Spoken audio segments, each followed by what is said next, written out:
Hello guys, good morning. Tingnan mo yung ano langka. Yung ano to?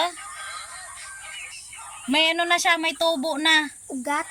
Ugat na yung buto. Kakainin pa lang pero tumubo na yung sa buto. Yan, tingnan mo. O, diba? Tayo mo be, o. Yan. Yan. Hmm.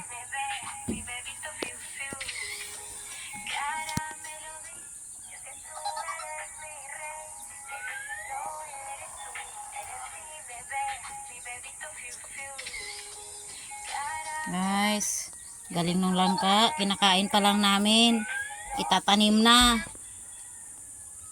Hmm. Kinakain ng kasama ko yung pamangkin ko. Kinakain namin yung langka. Tumubo na.